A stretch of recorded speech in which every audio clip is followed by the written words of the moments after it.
Good day and welcome to Space Station Live in the International Space Station Flight Control Room in Houston, Texas.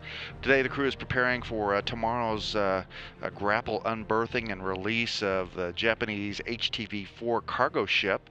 It's been about a month since that cargo ship arrived at the space station. All of the cargo has been transferred from HTV-4 to the space station.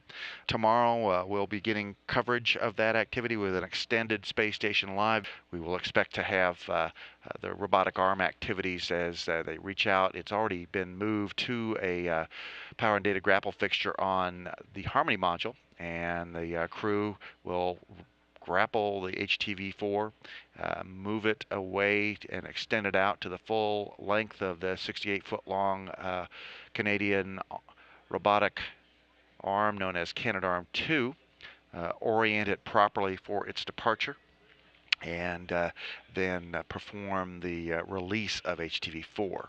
HTV-4 will be re-entering and destroying a lot of trash that has been collected aboard the International Space Station, freeing up much needed space aboard the space station as it ends its journey to resupply the International Space Station with a fiery burn-up over the Pacific Ocean.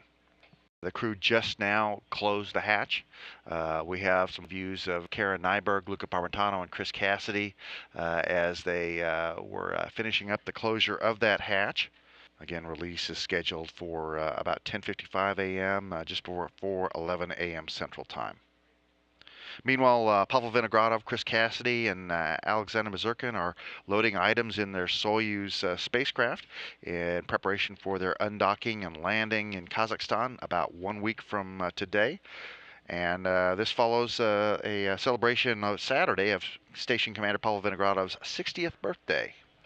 Research is going to be very important this week again. The crew members will be working with the reaction self-test, some fluid experiments, some combustion experiments, the Spheres vehicles that are testing automated rendezvous activities inside, and gathering some spinal ultrasound.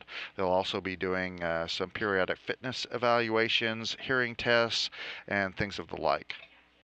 Maintenance-wise, they'll be doing some recycling tank drains into the other cargo vehicle that's docked to the station, the automated transfer vehicle, the European Space Agency vehicle, and doing some weekly water balancing among the different tanks and replacing an air selector valve.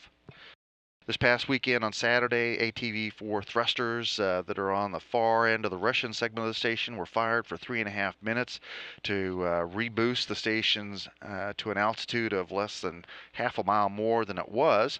But now it's at 262 by 252 statute mile orbit. That reboost puts the station at the right altitude and phasing for the upcoming landing of Expedition 36. Next Tuesday, and then for the launch of Expedition 3738 crew on September 25.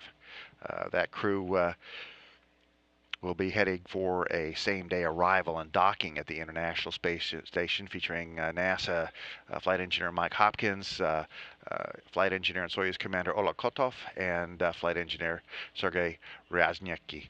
Today they were being tested on their knowledge of Russian segment systems on the space station. Chris Cassidy, with the help of Kara Nyberg, spent about 7 hours on Saturday continuing to troubleshoot the problem with Luca Parmitano's spacesuit that has been the focus of a lot of attention since water leaked into his helmet during a July 16 spacewalk that ended up being cut short because of that. The Saturday troubleshooting did eat into their Labor Day holiday a little bit, but they did get Monday off like most folks on the ground in the United States. This is Mission Control Houston.